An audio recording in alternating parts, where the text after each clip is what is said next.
My wife ignored me on her friend's advice. Then one tried to take me away. I never imagined that the woman I had trusted most could so carelessly let her friendships dictate our marriage. For years I had believed we were partners, equals navigating life together.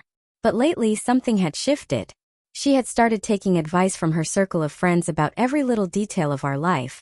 What to cook, how to spend money, and even how to handle me. At first I laughed it off thinking it was harmless. But the subtle undermining escalated until one night, I realized just how dangerous it had become. It began with a weekend gathering at a friend's house.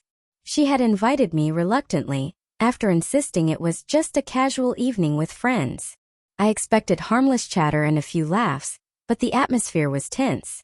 Her friends, all women I barely knew, whispered behind glasses of wine, giving her advice on how to handle me better. Suggestions that were condescending, manipulative, and frankly terrifying. One friend in particular, Vanessa, seemed especially interested. Her eyes constantly darted toward me, smiling too broadly, asking too many personal questions, as if she were mapping a route to take me away from my own marriage. I tried to ignore it, focusing on polite conversation and pretending I didn't notice. But later, when my wife excused herself to the kitchen, Vanessa leaned in and said, in that sickly sweet tone meant to disarm, "You know, if he ever feels unappreciated here, maybe he deserves someone who sees his worth." I froze. Every instinct screamed that she was testing me, trying to see if she could seduce me with words while my wife was conveniently absent. My pulse quickened, but I stayed calm, smiling politely, refusing to give her any hint of interest. The tension escalated over the next few weeks. I noticed subtle changes in my wife's behavior at home. A coldness and impatience, a constant recitation of things her friends had advised her to say or do.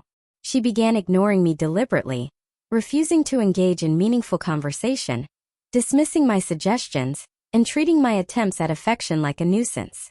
It was as if she had ceded control of our marriage to her friends entirely.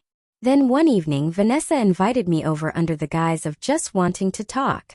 My curiosity and slight concern about what she would say led me to accept. As soon as I entered her apartment, the atmosphere shifted. She closed the door, leaned against it, and said in a low, deliberate voice, "I can see he's tired of being ignored, can't you? You know, he deserves attention, appreciation. Someone who truly values him."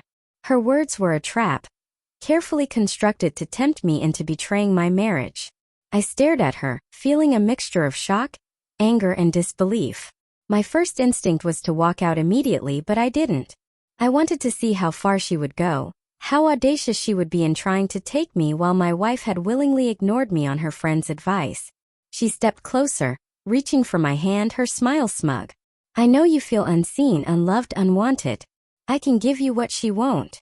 In that moment, clarity struck me. I saw the full picture. The manipulation, the deceit, and the betrayal of my wife's friends trying to control my marriage. I realized something crucial: my loyalty, my integrity, and my love for my family were worth infinitely more than fleeting temptation. I pulled my hand back gently but firmly and said, "You're wrong. I see what you're trying to do, and I won't be part of it." Vanessa's smug expression faltered. I turned, walked to the door, and left without another word. The drive home was quiet but filled with resolve. That night I confronted my wife, not with anger but with calm, unshakable truth. I told her everything I had seen, how her friends had tried to manipulate her, and how Vanessa had crossed the line.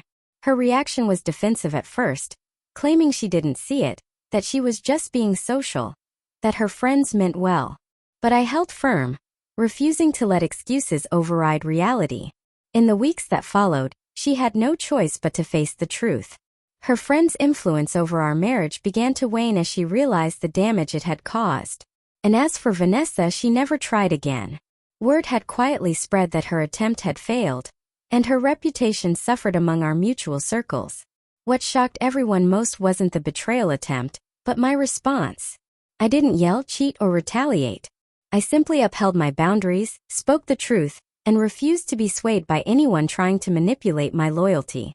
My wife had mocked my feelings and allowed others to ignore me. But by staying calm and decisive, I reclaimed control over our marriage. Slowly, she began to appreciate the weight of her own choices, realizing that no advice from friends could replace honesty, respect, and the bond we had built over years. Years later, we still remember that night as a turning point. It taught us both a lesson. Marriage cannot survive on external influence or manipulation.